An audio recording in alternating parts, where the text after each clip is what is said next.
তোমরা যারা এবার প্রথম কলেজের পরীক্ষা দিতে চলেছো, তো তোমাদের কাছে কলেজের পরীক্ষাতে এবার প্রথম হতে চলেছে। তো তোমরা অনেকেই অনেক জিনিস জানো না, যেমন পরীক্ষার সেন্টারে কি কি নিয়ে যেতে হবে, কলেজের পরীক্ষায় কিভাবে বসতে হয়, অ্যাডমিট কার্ডে রোল নাম্বার কোথায় আছে, এক বেঞ্চে কতজনকে বসতে হবে, পরীক্ষার খাতায় কি কি লিখতে হবে। এই সমস্ত জিনিস অনেকেই জানো না, অনেকের কাছে অজানা রয়েছে। হয়তো কিছু কিছু জন জানো, বাট প্রত্যেকেই তো জানো না এই বিষয়গুলি।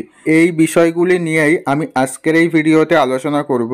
তাই তোমরা যারা এবার প্রথম কলেজের পরীক্ষা দিতে চলেছ, তোমাদের কাছে আজকের ভিডিওটা খুব গুরুত্বপূর্ণ একটা ভিডিও হতে চলেছে। কাজে ভিডিওটি প্রথম থেকে শেষ পর্যন্ত দেখবে।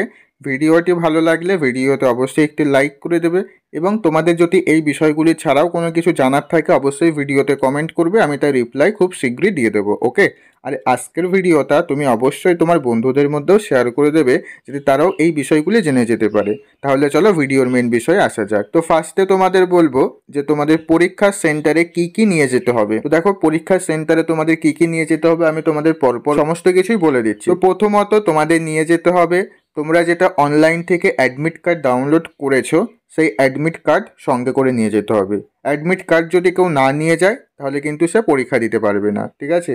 তো পরীক্ষা দিতে যাওয়ার আগে তোমরা প্রত্যেকেই দেখে নেবে যে তুমি অ্যাডমিট কার্ড নিয়েছো কিনা, ওটাই মাস্ট। ওটা না নিলে কিন্তু পরীক্ষা বাতিল। ওকে, এটা মাথায় রাখবে। 2 নম্বরে নেবে রেজিস্ট্রেশন কার্ড। তো রেজিস্ট্রেশন কার্ড যদি কেউ নিয়ে যেতে ভুলেও যায় তাহলে তার কোনো সমস্যা হবে না, কারণ সে অ্যাডমিট কার্ডটা নিয়েছে। রেজিস্ট্রেশন কার্ডটা কোনো কাজে লাগে না, তবুও রেজিস্ট্রেশন কার্ড নিয়ে যাবে, ঠিক আছে? রেজিস্ট্রেশন কার্ড, অ্যাডমিট কার্ড, এই দুটো তোমাদের প্রত্যেককেই নিয়ে যেতে হবে। না নিয়ে গেলে পরীক্ষায় বসতে পারবে না, পরীক্ষা বাতিল। 3 নম্বরে নিয়ে যাবে তোমাদের কলেজ থেকে যে আইডেন্টিটি কার্ড দিয়েছে, মানে যেটা গলায় পরতে হয়, সেই আইডেন্টিটি কার্ড তোমরা প্রত্যেকেই পরে যাবে। এটা কিন্তু অনেক কলেজ চেক করে যে তুমি কোন কলেজের স্টুডেন্ট রয়েছো।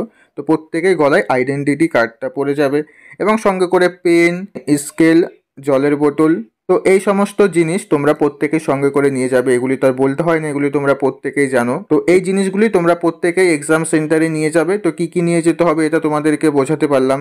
সেকেন্ড যে পয়েন্টটা ছিল যে পরীক্ষায় কিভাবে বসতে হয়। তো দেখো, তোমাদের পরীক্ষাতে রোল নাম্বার অনুযায়ী বসতে হয়। তোমাদের অ্যাডমিট কার্ডে দেখবে রোল নাম্বার রয়েছে, তো সেই রোল নাম্বার অনুযায়ী বসতে হবে। তো অনেকেই অ্যাডমিট কার্ডে রোল নাম্বার কোথায় রয়েছে সেটা খুঁজে পাইনি, তো সেটা আমি আজকের ভিডিওতে এর পরের টপিকে বলছি। তো সেই রোল নাম্বার অনুযায়ী তোমাদের প্রত্যেককেই বসতে হবে। তো রোল নাম্বারটা অ্যাকচুয়ালি তোমাদের নামের লেটার অনুযায়ী তৈরি করা হয়, সেটা ইউনিভার্সিটি থেকে তৈরি করে তোমাদের অ্যাডমিট কার্ডটা পাঠিয়েছে। তো সেইভাবে তোমরা অ্যাডমিট কার্ডটা ডাউনলোড করেছো, এবং তুমি যখন পরীক্ষা সেন্টারে বসবে দেখবে তোমার পাশে তোমার নামেরই অন্য আরেকজনা বসেছে, ঠিক আছে? মানে নামের লেটার অনুযায়ী রোল নাম্বারটা হয়, ঠিক আছে? রোল নাম্বারের লিস্টটা তোমরা কোথায় পাবে, যে আমার কত নম্বর রুমে বসতে হবে। তো তুমি যখন এক্সাম সেন্টারে যাবে, এক্সামে সেন্টারে ঢোকার আগে দেখবে কলেজের গেটের সামনে একটা লিস্ট টানিয়ে দেবে। তো সেই লিস্টে রোল নাম্বার দেওয়া থাকে।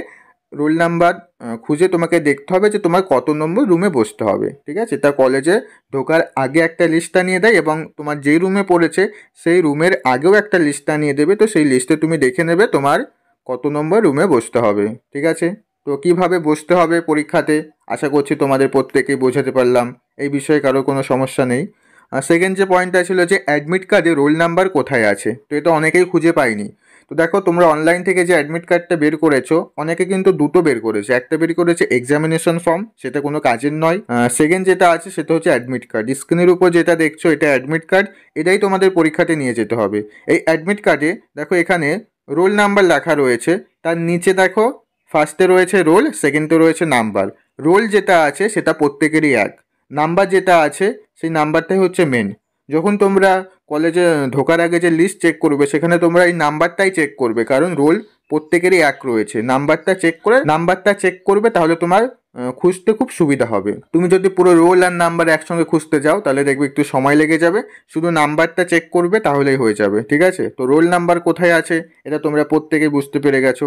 আর রেজিস্ট্রেশন নাম্বার তো তোমাদের প্রত্যেকেরই মুখস্থ আছে। আশা করছি এই বিষয়টাও বোঝাতে পারলাম। সেকেন্ড যে পয়েন্টটা ছিল যে একটা বেঞ্চে কতজন করে বসতে হয়। তো দেখো, এটার কোনো ঠিক নেই। অনেক সময় একটা রুমে দুজন করেও বসতে দেয়, অনেক সময় তিনজন করেও বসতে দেয়। তো দুজন তিনজন এরকম করে একটা বেঞ্চে বসতে দেবে।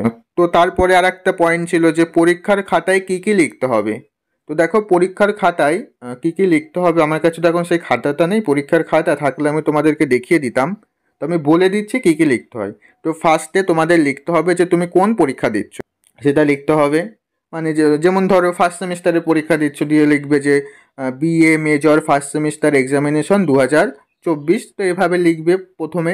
তার নিচে তোমাদের কি লিখতে হবে, রোল নাম্বার লিখতে হবে, রেজিস্ট্রেশন নাম্বার লিখতে হবে, সেশন লিখতে হবে, মানে সেশন হচ্ছে তোমাদের 2023-24 এটা লিখতে হবে। অ্যান্ড তারপরে তোমার পেপার কোড লিখতে হবে। পেপার কোডটা তোমরা যখন প্রশ্ন পাবে, প্রশ্নের উপরে দেখবে পেপার কোড বা পেপার কোড লেখা আছে, সেটা তোমাদের লিখে দিতে হবে। আর সাবজেক্টটা লিখতে হবে। এবং একটা কথা, কলেজের পরীক্ষাতে কিন্তু তোমাদের নিজের নাম লিখতে হয় না, এবং কলেজের নামও লিখতে হয় না, ঠিক আছে? তো এগুলি লিখবে।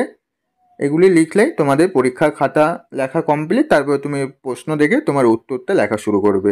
এবার উত্তর লেখার ক্ষেত্রে অনেকে বলে যে দাদা আমরা কি প্রশ্ন লিখবো? তো দেখো, প্রশ্ন না লিখলেও কোনো সমস্যা নেই, তুমি দাগ নাম্বার দেবে, দাগ নাম্বার দিয়ে তোমার উত্তর লেখা শুরু করে দেবে। অনেকের প্রশ্ন থাকে যে দাদা পরীক্ষার যে খাতা দেবে সেখানে কতগুলো পেজ থাকে, আমরা কি পরে আবার পেজ নিতে পারবো? তো দেখো, প্রথমে যে খাতাটা দেবে সেখানে কম করে 8টা মতো পেজ থাকবে, ঠিক আছে?